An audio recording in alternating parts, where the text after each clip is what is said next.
서울의 밤 공기는 칼날처럼 날카로웠다. 명자 씨는 붉은 천막 안에서 떡볶이 냄비를 마주보고 앉아 국자가 묵직하게 손목을 짓누르는 기분으로 국물을 저었다. 온몸이 떨렸다.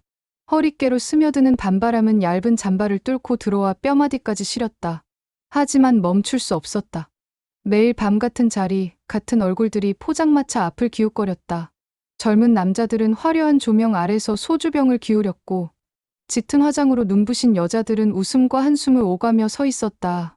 그들 틈에서 명자 씨는 떡볶이 국물을 퍼올리는 순간만큼은 작은 위안을 느꼈다.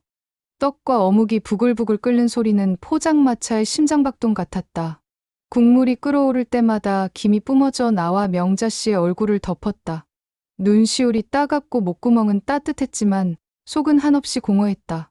줄 서 있는 손님들 얼굴은 저마다 달랐지만 명자 씨의 시야엔 늘 같은 얼굴 같았다. 한때는 술기운에 얼굴이 벌겋게 달아올랐던 청춘이었고 또 한때는 숨죽여 울던 이들이었다.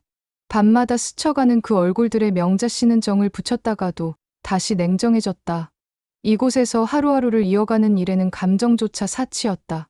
포장마차 불빛 아래 나이트클럽의 현란한 음악 소리가 귓가를 때렸다. 쿵쿵 울리던 비트가 명자 씨의 심장과 함께 뛰었다. 손님들 틈에서 웃음소리가 번졌다가 욕설이 날아오기도 했다.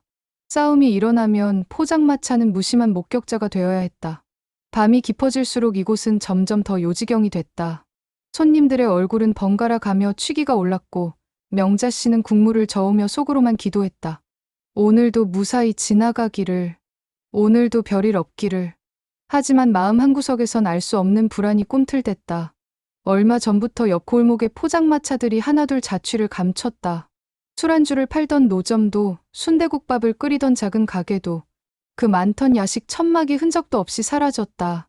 손님들이 수군대던 소문은 밤바람처럼 스며들었다. 명자 씨는 눈길을 내리깔았다.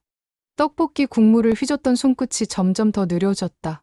불법도 아니었다. 누구에게 해를 끼친 것도 없었다. 그저 떡볶이를 끓이고 밤 손님들의 허기를 달래며 하루하루를 버텨왔을 뿐이었다.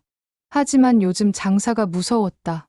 낯선 그림자가 골목 끝에 서성일 때면 아무 말 없이 포장마차를 스쳐가던 그 발소리가 뼈까지 스며드는 것 같았다. 떡볶이 국물이 다시 한번 팔팔 끓어오를 때마다 명자 씨는 괜히 화들짝 놀라 고개를 들었다. 그래도 멈출 수 없었다. 이 작은 천막이 명자 씨의 삶이었고 이 작은 국자 하나가 명자 씨의 희망이었다. 손님들이 떠나고 나면 쌓인 그릇을 헹구며 명자 씨는 늘 똑같은 다짐을 했다. 내일도 이 자리에서 떡볶이 국물을 끓일 거라고. 밤하늘은 검푸른 색으로 내려앉았고 네온사인 불빛은 눈부시게 명자 씨의 얼굴을 비췄다. 떡볶이 냄비 위로 피어오르는 하얀 김 사이로 명자 씨의 두 눈은 오늘도 그 어떤 빛보다 단단히 빛나고 있었다. 명자 씨는 황당하지만 주변 다른 노점상들이 하나둘 떠난 걸 알고 있어 겁이 난다. 포장마차 앞에서 언제나처럼 떡볶이 국물이 보글보글 끓고 있었다. 하지만 그날 밤 그 끓는 소리가 평소와 다르게 가라앉은 것 같았다. 명자 씨의 귀에선 희미한 불길함이 자꾸만 맴돌았다. 손님들이 떠난 후에도 그 불길한 기운은 사라지지 않았다. 그리고 그것은 곧 현실이 되어 다가왔다. 밤 공기를 가르며 다가온 두꺼운 그림자가 천막 입구를 막아섰다. 명자 씨가 고개를 들었을 때 거칠게 깎은 머리칼과 검은 가죽 점퍼를 걸친 사내들이 서 있었다. 낯빛이 묵직했다. 그 중에서도 앞장선 사내는 검은 눈썹이 무섭도록 굵고 눈매는 서리빨 같았다. 철봉이파라고 불리는 조직의 중간 보스였다. 이곳을 관리한다는 이름으로 노점상들에게 무언의 세를 걷어가는 자였다. 한 손에는 무심히 담배를 비벼 끄던 자국이 그대로 묻어 있었고 다른 손은 주머니 깊숙이 처박혀 있었다. 말없이 다가온 그자가 무심히 떡볶이 냄비를 훑어보고 느릿하게 입을 열었다. 여기 황금자리야 알지? 목소리는 낮았지만 그 안에 서늘한 기운이 묻어났다. 이어서 꺼낸 말은 더 무거웠다. 월세 500만 원 안 낼 거면 접으셔. 명자 씨는 한순간 귀를 의심했다. 이 작은 포장마차에서 한 달에 500만 원이라니. 순식간에 피가 머리끝까지 차올랐다. 하지만 그 격렬한 분노도 눈앞의 현실 앞에서 빠르게 수그러들었다. 주변 노점상들이 하나둘 사라진 이유가 뼈저리게 느껴졌다. 철봉이파의 그림자가 그들에게도 드리웠다는 걸 알게 되자 등골이 오싹해졌다. 누군가는 문을 닫았고 누군가는 한마디 말도 없이 사라졌다. 그 자취를 보며 명자 씨는 늘 궁금했다. 이제 그 해답이 이렇게 눈앞에 서 있었다. 명자 씨의 손은 여전히 떡볶이 국자를 쥐고 있었다. 하지만 손끝이 파르르 떨렸다. 떡볶이 국물이 서서히 식어가고 있었다. 불 위에 놓인 냄비마저 숨을 죽인 듯 조용했다. 철봉이파 사내는 더는 아무 말도 하지 않았다. 그 말로 충분하다는 듯 주머니에서 담배를 꺼내 불을 붙였다. 한 모금 내뱉은 연기가 천막 안을 스쳤고 그 연기는 명자 씨의 코끝을 톡 쏘았다. 주변에서 들려오던 나이트클럽의 음악 소리가 무심히 흘러나왔지만 명자 씨의 귀에는 그 소리가 점점 멀어지는 것 같았다. 가슴이 쿵쾅거렸다. 저 사람들이 떠나가면 내일 또다시 올 거라는 걸 알았다. 명자 씨는 말없이 고개를 떨궜다. 떡볶이 냄비에서 피어오르던 김이 눈앞을 가렸다. 이 밤은 너무 길어 보였다. 포장마차 천막은 밤이 깊어갈수록 더욱 붉게 빛났다. 명자 씨는 천막 속에서 떡볶이 국물을 저으며 마음을 진정시키려 애썼다. 하지만 떨리는 손끝은 멈출 수 없었다. 철봉이파가 다녀간 뒤로 머릿속은 하얗게 얼어붙었고 눈앞에 보이는 떡볶이 냄비조차 낯설게 느껴졌다. 손님들은 하나둘 떠나갔고 포장마차 앞은 고요 속에 잠겼다. 불빛이 번들거리는 도로 위에는 아직도 나이트클럽 앞에 늘어선 자동차들이 엔진 소리를 내며 시끄럽게 머물렀다. 그때였다. 포장마차 맞은편에서 정장 차림의 남자들이 걸어왔다. 4명이었다. 1명, 2명 그리고 넷. 그들이 다가올수록 명자 씨의 심장은 마구 뛰었다. 검은 수트 차림, 각진 어깨와 단정한 구두. 어두운 골목을 비집고 들어온 이들은 조명이 반짝이는 길 위에서 유난히 또렷해 보였다. 긴장감이 덮쳐왔다. 혹시 또 다른 조직이 찾아온 걸까? 숨이 막히듯 가슴이 졸아들었다. 명자 씨의 눈빛은 포장마차 불빛에 반사되어 흔들렸다. 이마에 맺힌 땀방울이 식어가며 소름으로 번졌다. 손에 든 국자는 미처 내려놓지 못했다. 마치 그것이라도 움켜쥐지 않으면 눈앞에 낯선 남자들에게 휩쓸려 버릴 것 같았다. 남자들은 천천히 걸음을 멈추더니 아무 말 없이 서로를 바라보았다. 말소리 하나 없었지만 묘한 긴장감이 명자 씨를 짓눌렀다. 철봉이파의 그림자처럼 느껴졌다. 조직의 압박이 단단히 몸을 감싸듯 숨조차 내쉬기 어려웠다. 명자 씨는 손끝에 힘을 풀 수 없었다. 떡볶이 국물은 여전히 보글보글 소리를 내며 끓고 있었지만 천막 안의 공기는 얼음장처럼 차가웠다. 그 순간 바람이 골목 끝에서 불어왔다. 명자 씨는 본능적으로 고개를 들어 남자들의 얼굴을 살폈다. 하지만 그 얼굴들은 낯설고도 기묘했다. 조직처럼 보이는 검은 수트였지만 표정은 어쩐지 따뜻함이 스며 있는 듯 보였다. 명자 씨의 가슴은 혼란스러웠다. 무너진 마음에 또다시 공포가 스며들었지만 그 속에는 묘한 감정이 얽혀 있었다. 떨리는 숨결이 서서히 진정되려던 찰나 남자들 중 한 명이 미묘하게 미소를 지었다. 철봉이파의 사내들과는 다른 온기가 스쳤다. 하지만 그 낯선 온기조차 명자 씨를 더욱 불안하게 만들었다. 이 밤의 골목에서 무슨 일이 벌어질지 아무도 알 수 없었다. 손끝이 떨렸고 눈앞은 희미하게 흔들렸다. 국자질을 멈출 수 없었던 건 명자 씨의 작은 저항이었다. 아직은 이 자리에서 버티겠다는 의지였다. 정장 차림의 남자들이 여전히 포장마차 앞에 섰다. 말이 없었다. 하지만 그 눈빛에서 뭔가를 전하려는 듯한 기운이 감돌았다. 명자 씨는 다시 국자를 저었다.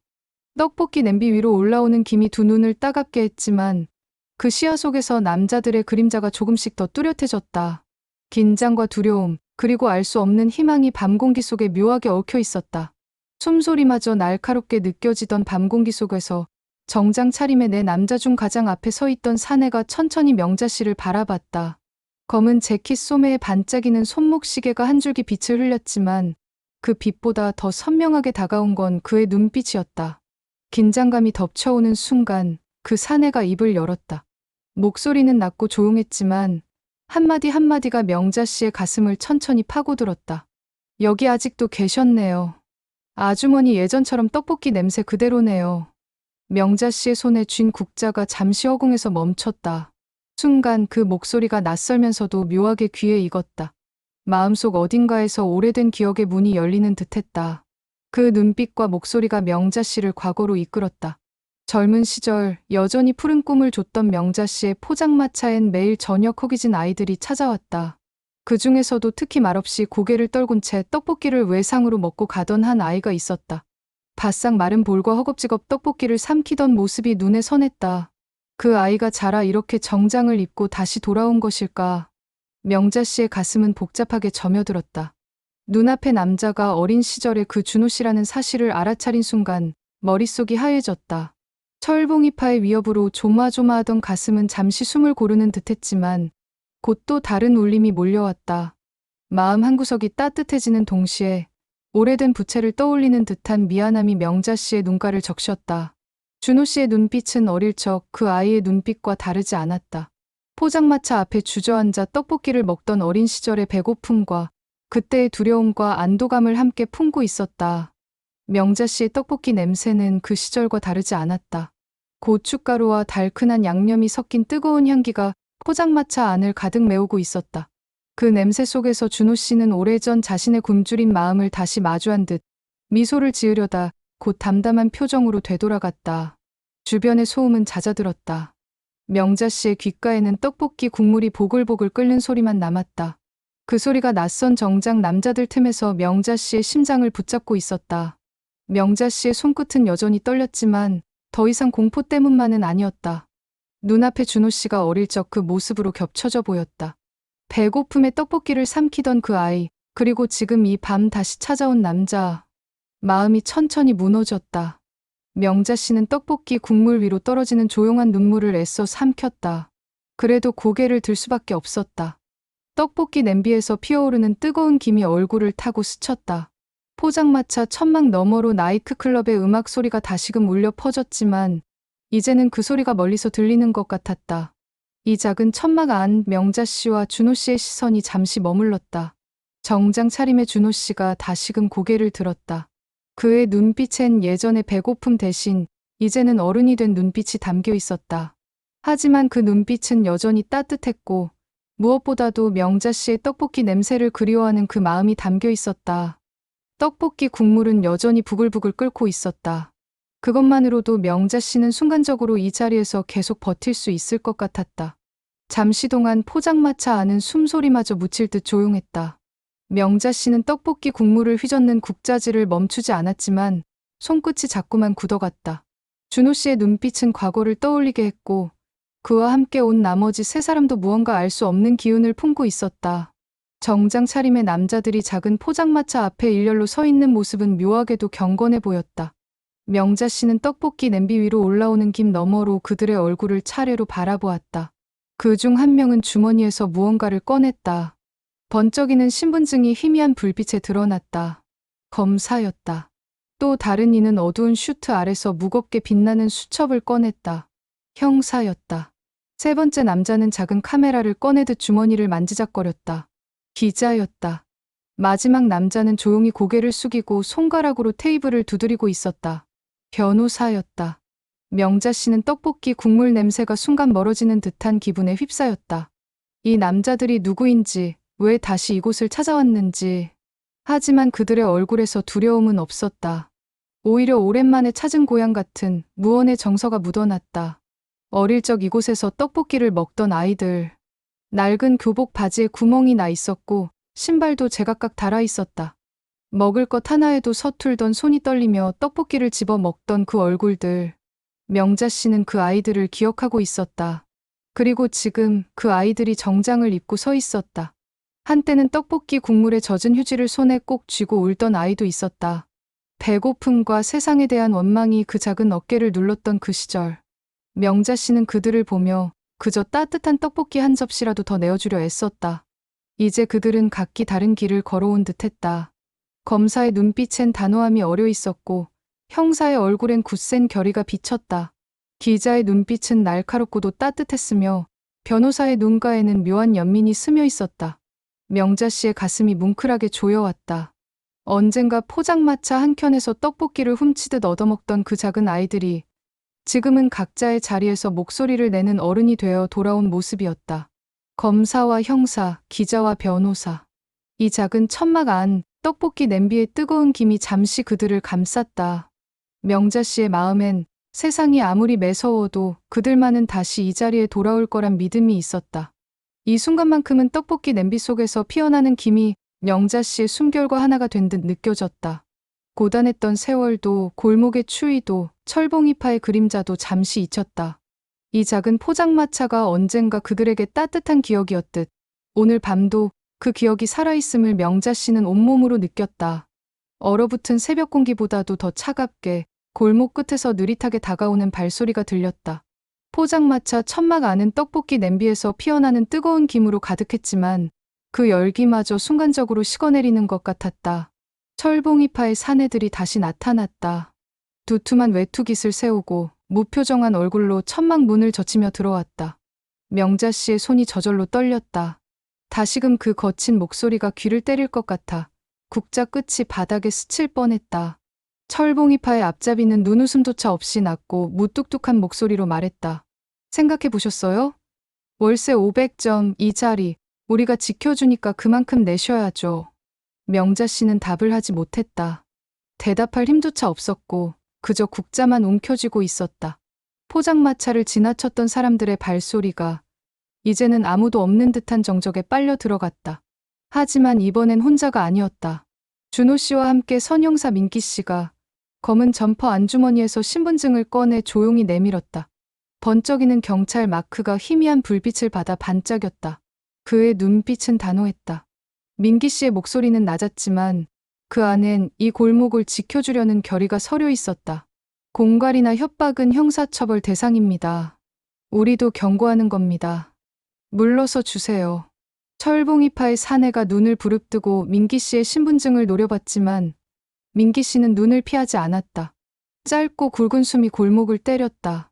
곧바로 기자인 수혁 씨가 천천히 카메라를 꺼냈다. 카메라의 렌즈가 번쩍이며 이 좁은 포장마차를 향해 초점을 맞췄다. 이 장면 다 기록됩니다. 불법 강요, 갈취 전부 증거로 남길 겁니다.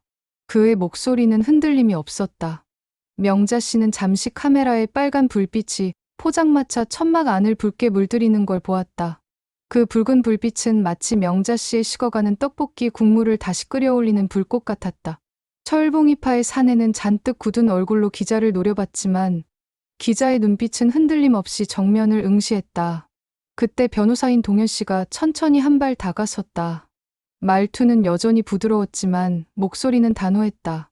불법 강요와 갈취면 형량이 결코 가볍지 않습니다. 이제 이 자리에서 계산 좀 하셔야죠. 철봉이파의 사내는 한순간 움찔하며 주변을 둘러보았다. 밤바람이 불어와 천막 문을 흔들었다. 골목을 가득 메우던 공포가 조금씩 균열을 일으키는 것 같았다. 명자 씨는 그들의 뒷모습을 바라보았다. 경찰의 단호한 눈빛, 기자의 흔들림 없는 렌즈, 변호사의 조용한 경고. 그리고 그 모든 것을 가만히 지켜보는 준호 씨의 얼굴엔 더 이상 어린 시절의 굶주림은 없었다. 포장마차 위로 피어오르는 떡볶이 냄비의 김이 이 순간만큼은 무슨 기도처럼 느껴졌다. 골목의 싸늘한 공기와 철봉이파의 기세는 여전히 무거웠지만 이제 이 자리엔 더 이상 명자 씨 혼자만 있는 게 아니었다. 명자 씨는 떡볶이 국자를 쥔 손끝의 떨림을 느끼며 뜨거운 국물이 끓어오르는 소리로 마음을 다잡았다. 이 작은 포장마차, 그리고 이 삶의 자리에서 더는 물러서지 않겠다고. 며칠이 지났다. 어김없이 밤은 다시 찾아왔고 서울 마포구 골목은 여전히 찬바람과 네온사인의 불빛으로 분주했다. 그러나 포장마차 앞 풍경은 전과 달라져 있었다. 천막은 여전히 바람에 펄럭였고 떡볶이 국물은 한결같이 보글보글 소리를 냈다. 하지만 이제 그 앞엔 흰 종이에 또렷한 글씨가 붙어 있었다. 이 포장마차는 추억이자 생계입니다. 더는 누구도 위협하지 마십시오. 우리가 함께 지킵니다. 그 문구는 누군가의 결의처럼 단단히 붙어 있었다. 바람에 살짝 흔들리면서도 그 의지는 조금도 흔들리지 않았다. 명자 씨는 종이를 바라보며 잠시 숨을 고르듯 눈을 감았다. 손끝에 느껴지는 떡볶이 국자의 무게가 새삼스럽게 다가왔다. 세월의 무게, 삶의 무게, 그리고 함께 싸워준 이들의 무게. 그 며칠 사이 골목은 눈에 띄게 달라졌다. 예전처럼 무작정 들이닥치던 철봉이파의 발소리는 사라지고 오히려 따뜻한 시선들이 포장마차를 둘러쌌다. 골목을 오가던 사람들은 천막 앞의 문구를 읽고는 고개를 끄덕이거나 작은 미소를 남기고 지나갔다. 명자 씨의 마음도 조금씩 달라지고 있었다. 여전히 철봉이파가 떠올라 등줄기가 오싹할 때도 있었지만 더는 홀로 떨고 있지 않았다. 골목 끝에 형사 민기 씨의 단호한 목소리가 메아리처럼 남았고 기자 수혁 씨의 카메라 불빛이 여전히 눈앞에 아른거렸다. 변호사 동현 씨의 차분한 경고도 귀에 쏙쏙 스며들었다. 포장마차 앞을 오가는 손님들도 그 변화를 느꼈는지 전보다 더 천막 안을 기웃거렸다.